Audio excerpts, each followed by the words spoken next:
Okay, Cordapia. Dala mo ba ang mga dokumentong ganare? Pasaporte, hindi ID ha?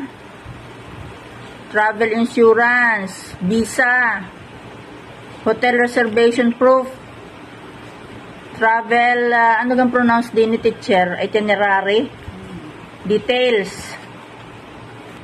Yung currency dito sa Purgatorio, dala mo. Nagpapalit ka na doon sa inyong bansa. Yung air ticket. Driving permit kung gusto mong makapag-drive pagdating mo dito sa Purgatorio. Kopya ng identification documents mo. Yung ticket mo pabalik. Baka mamaya ay ikaw ay dito na lumugar sa Purgatorio ng pangmatagalan. Dapat meron kang ticket pabalik doon sa Pilipinas.